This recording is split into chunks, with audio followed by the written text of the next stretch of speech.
नमस्कार, आदाब, सत श्री अकाल मेरे सभी दोस्तों।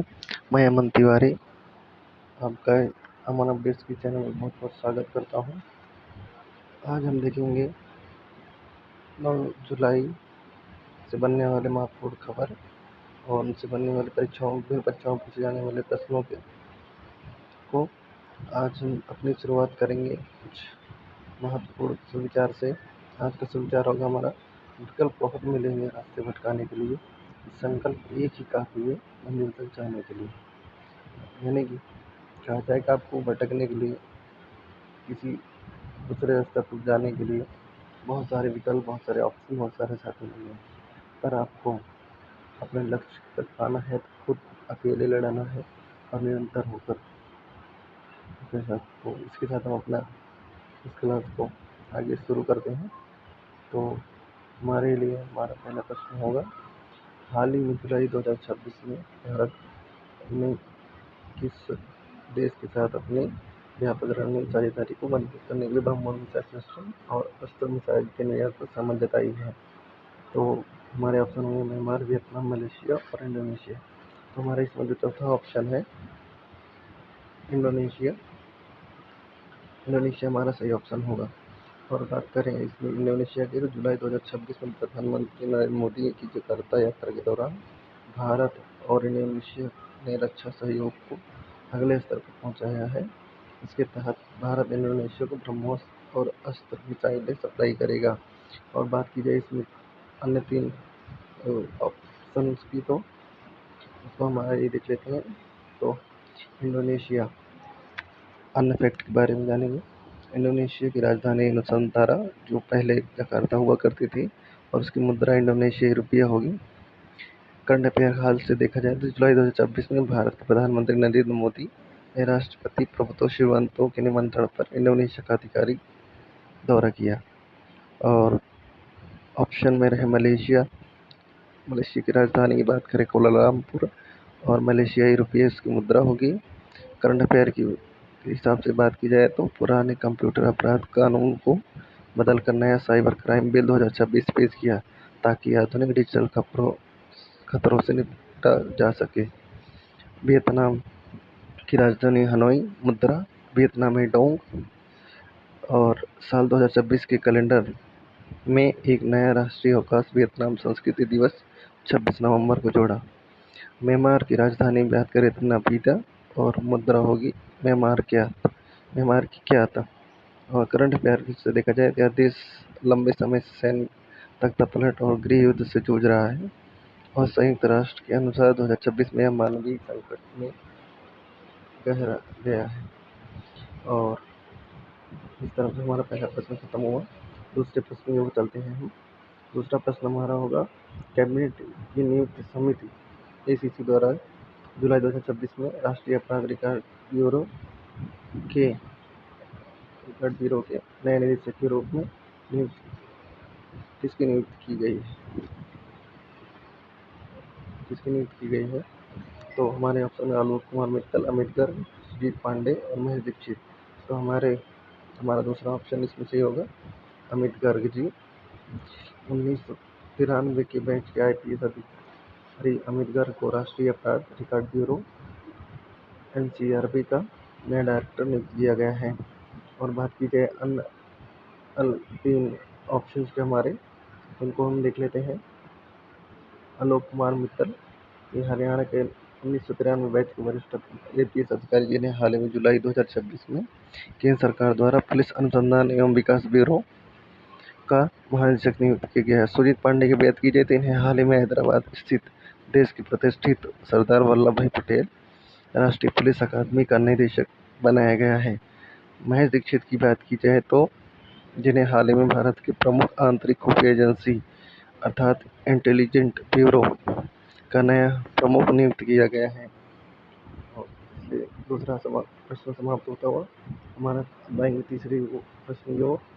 अंतर्राष्ट्रीय जुलाई 2026 में ब्रिक्स देशों की एंटी ड्रग प्रमुखों की बैठक में मादक पदार्थों की तस्करी को रोकने के लिए कौन सा घोषणा पत्र अपनाया गया है? तो हमारे ऑप्शन होंगे नई दिल्ली घोषणा पत्र, गुवाहाटी घोषणा पत्र, जोहान्सबर्ग घोषणा पत्र, मास्को घोषणा पत्र। तो हमारा जो ऑप्शन होगा B, गुवाहाटी घोषणा पत्र वो सही होगा। और बात की जाए इसके बारे में तो क्या था, नई दिल्ली घोषणा पत्र के बारे में हम जान लेते हैं। अन्य ऑप्शन जो है, भारत की अध्यक्षता में G20 शिखर सम्मेलन के दौरान से एक ऐसी घोषणा पत्र को सर्वानुमते अपनाया गया था। और हम PDF दे दे रहे हैं, आगे भी आप पढ़ लीजिएगा। इसमें नई दिल्ली घोषणा पत्र लेकर इंडिया AI इम्पैक्ट समिट के दौरान भी एक नया दिल्ली AI घोषणा पत्र अपनाया गया है। जोहान्सबर्ग घोषणा पत्र, जिसका मुख्य उद्देश्य ग्लोबल साउथ के कर्ज संकट को दूर करना, जलवायु वित्त और को बढ़ावा और राष्ट्र सुरक्षा परिषद में बड़े सुधारों की मांग है। मास्को घोषणा पत्र की बात की जाए तो 12वें ब्रिक्स सम्मेलन 2020 के दौरान घोषणा पत्र को अपनाया गया था, जिसका मुख्य फोकस वैश्विक स्थिरता, साझा सुरक्षा, आतंकवाद के खिलाफ मजबूत लड़ाई, डिजिटल अर्थव्यवस्था में नवाचार को बढ़ाना देना था। और बात की जाए तो हम पिछले इस प्रश्न में व्याख्या नहीं की गई, गुवाहाटी घोषणा पत्र के बारे में जान लेते हैं। भारत की 2026 ब्रिक्स अध्यक्षता के तहत असम की गुवाहाटी में ब्रिक्स देशों की एंटी ड्रग एजेंसी की बैठक आयोजित की गई। इसमें अंतर्राष्ट्रीय ड्रग तस्करी से निपटने के लिए सर्वसम्मत से घोषणा पत्र को अपनाया गया है। ये बिल्कुल ध्यान दे लें, क्योंकि ब्रिक्स की जो इस बार अध्यक्षता कर रहा है, इंडिया कर रहा है। तो 2026 ब्रिक्स अध्यक्षता के एंटी ड्रग एजेंसी की बैठक असम की गुवाहाटी में की जा रही है, जरूर ध्यान दीजिएगा। और हमारा चौथा प्रश्न देखें तो शिक्षा मंत्रालय द्वारा जारी हालिया UTISE प्लस रिपोर्ट 2025-26 के अनुसार भारत में कुल स्कूल शिक्षकों में महिलाओं की भागीदारी कितने प्रतिशत दर्ज की गई है। तो हमारे ऑप्शन होंगे 45.5, 48.4, 54.9, 62.1। तो हमारा जो ऑप्शन सी है 54.9% सही होगा। नवीनतम UDISE प्लस रिपोर्ट के अनुसार देश की कुल 1.03 करोड़ शिक्षकों में से 54.9% महिलाओं शिक्षक हैं। वहीं कुल छात्र नामांकन में लड़कियों की संख्या 48.1 है। और हम बढ़ते हैं अपने आगे पांचवें प्रश्न की तरफ, जो कि खेल जगत से होगा। एशिया की सबसे पुरानी फुटबॉल प्रतियोगिता डूरंड कप 2026 के चमचमाते 3 संस्करण ट्रॉफियों का अनावरण हाल ही में राष्ट्रपति द्रौपदी मुर्मू द्वारा कहाँ किया गया है। हमारे ऑप्शन होंगे साल्ट लेक स्टेडियम कोलकाता, राष्ट्रीय भवन नई दिल्ली, जवाहरलाल नेहरू स्टेडियम दिल्ली, कोलकाता राजभवन। तो हमारा ऑप्शन बी होगा, राष्ट्रपति भवन दिल्ली। ये समझ लीजिए आप। लगभग अगर कुछ ऐसा पूछ रहा है जैसे राष्ट्रपति के बारे में या फिर कुछ पुरस्कार के बारे में, तो आप कुछ आपका ऑप्शन में नहीं समझ में आया तो राष्ट्रपति भवन नई दिल्ली की तरफ आप जा सकते हैं। और इस तरह से हमारा जो हम देख लेते हैं इस ऑप्शन के बारे में। राष्ट्रपति ने राष्ट्रपति भवन संस्कृति केंद्र में आयोजित एक समारोह में डूरंड कप, शिमला ट्रॉफी और प्रेसिडेंट्स कप नामक 3 मुख्य ट्रॉफियों को हरी झंडी दिखाई। डूरंड कप दुनिया का तीसरा सबसे पुराना फुटबॉल टूर्नामेंट है। तो इसी तरह से हमारा पांचवा प्रश्न समाप्त होता हुआ। बढ़ते हैं अपने अगले छठे प्रश्न के लिए। हाल ही में नासा या अमेरिकी अंतरिक्ष एजेंसी नासा द्वारा स्विफ्ट बूस्ट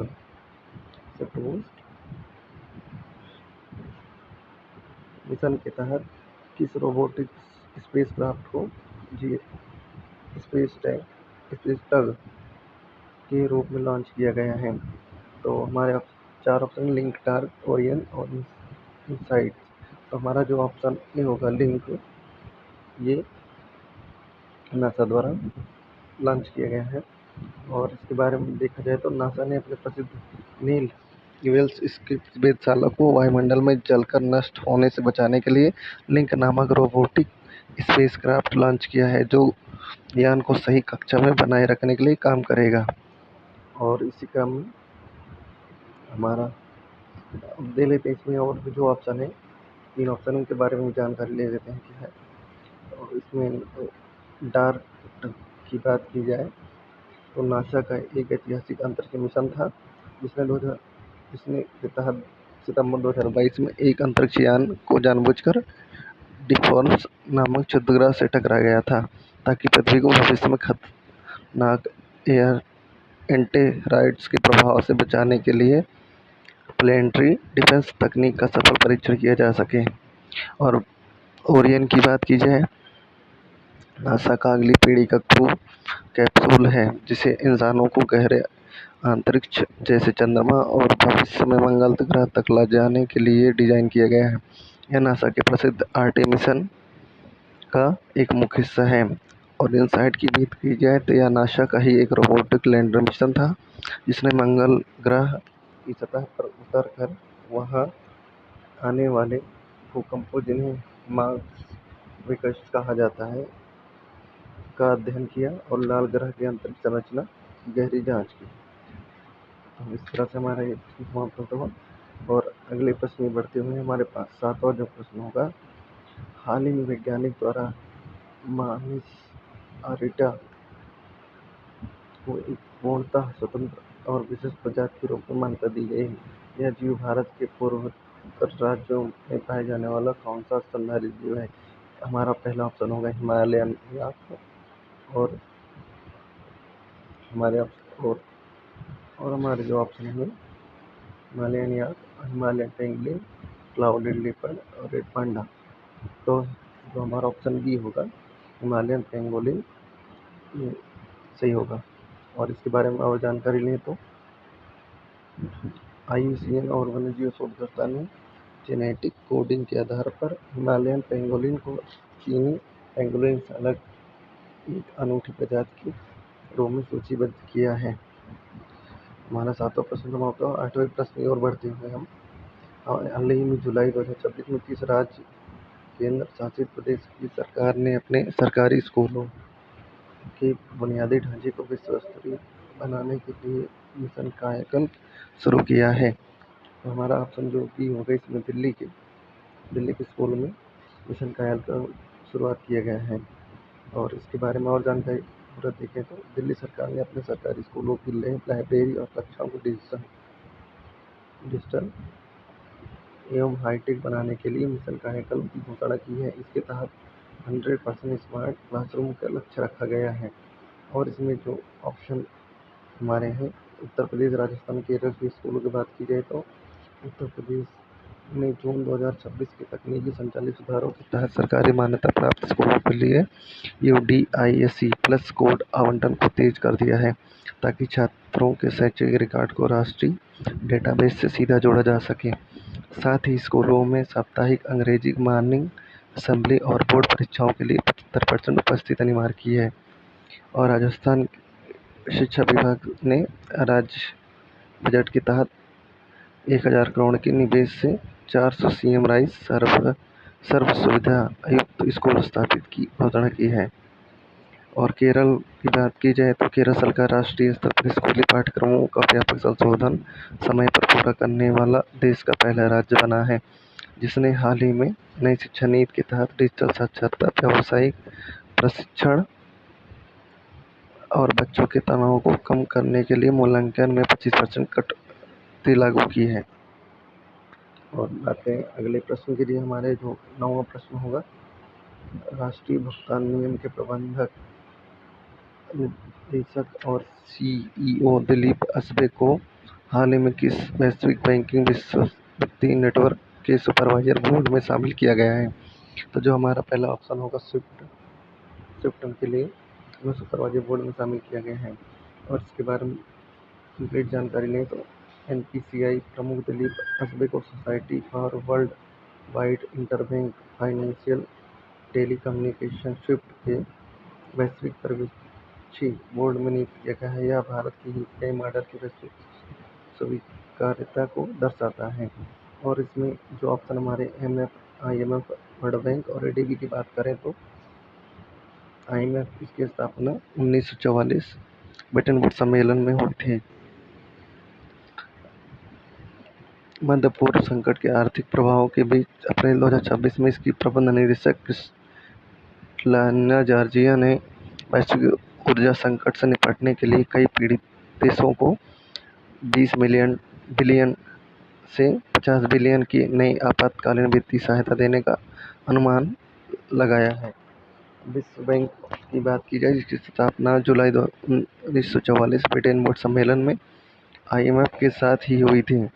जून 2026 में विश्व बैंक ने भारत में निजी क्षेत्र के माध्यम से रोजगार के नए अवसर पैदा करने और आर्थिक सुधारों को गति देने के लिए 1.5 बिलियन, लगभग 12,500 करोड़ की नीति आधारित बजट ऋण को मंजूरी दी है। और एशियाई विकास bank ADB, Asian development bank की बात की जाए तो इसकी स्थापना 19 दिसंबर 1966 को मनीला, फिलीपींस मुख्यालय के साथ हुई थी। और इसके वर्तमान अध्यक्ष मसांतो कांडा के नेतृत्व में जुलाई 2026 में ADB ने नेपाल में पेयजल और सीमा शुल्क के आधुनिकीकरण के लिए $165 मिलियन के ऋण पर हस्ताक्षर किए। साथ ही भारत की PM सूर्य घर मुक्त बिजली योजना और नेट जीरो लक्ष्यों के लिए 1.2 बिलियन की भारी सहायता जारी रखी। इस प्रकार हमारा 9वां प्रश्न समाप्त होता है और हमारा अंतिम प्रश्न होगा 10वां प्रश्न।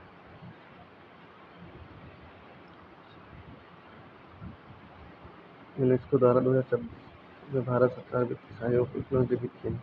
तो अगला प्रश्न हमारा जो होगा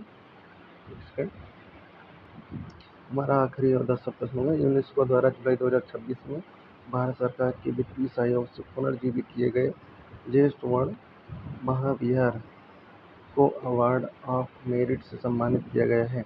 यह ऐतिहासिक बौद्ध स्थल कहाँ स्थित है। तो हमारा जो ऑप्शन इसमें C नेपाल होगा, जिसकी राजधानी काठमांडू होगी।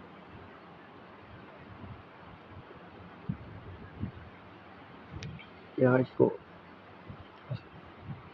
ये ऐतिहासिक बौद्ध स्थल है। और इसकी बात की जाए तो आगे नेपाल के ललितपुर में स्थित ऐतिहासिक ज्येष्ठ वर्ण महावीर को भूकंप के बाद भारत सरकार के सांस्कृतिक अनुदान से पुनः संवारा गया है। इसकी लकड़ी की नक्काशी के संरक्षण के लिए यूनेस्को ने इसे मेरिट पुरस्कार दिया गया है। और इसके अन्य ऑप्शन की बात की जाए तो भूटान सरकार ने भारत के सहयोग से अपने महत्वाकांक्षी दिल्ली को माइंडफुलनेस सिटी मेगा प्रोजेक्ट के तहत भारत बड़े अंतर्राष्ट्रीय हवाई अड्डे का निर्माण की शुरुआत की है। और नेपाल की बात की जाए करंट अफेयर में, नेपाल ने अपनी डिजिटल अर्थव्यवस्था को बढ़ावा देने के लिए भारत सरकार UPI नेटवर्क के साथ मिलकर सिटीजन बैंक इंटरनेशनल के जरिए सीमा पर QR भुगतान सेवा को लाइव किया है। श्रीलंका की बात की जाए नए अपडेट, श्रीलंका ने देश में पर्यटन और विदेशी मुद्रा को बढ़ावा देने के लिए भारत सहित कई प्रमुख देशों के नागरिकों के लिए अपनी फ्री वीजा एंट्री नीति को आगे बढ़ावा दिया। तो इस प्रकार हमारा आज के सभी प्रश्न समाप्त होते हुए और जाते जाते हम ये देखेंगे हम हर पूरे महीने तक उसी महीने के लिए महत्वपूर्ण जो राष्ट्रीय और अंतर्राष्ट्रीय दिवस होंगे उसके रिवीजन करेंगे। और साथ साथ में आपके साथ कुछ और GK GS के ऐड तथ्य जो भी होंगे इम्पोर्टेंट क्वेश्चन जो बनते हो प्रीवियस ईयर क्वेश्चन के हिसाब से, तो हम जो भी होंगे इस फैक्ट को ऐड करते चलेंगे। तो आज हम देखें जुलाई महीने के महत्वपूर्ण राष्ट्रीय और अंतर्राष्ट्रीय दिवस।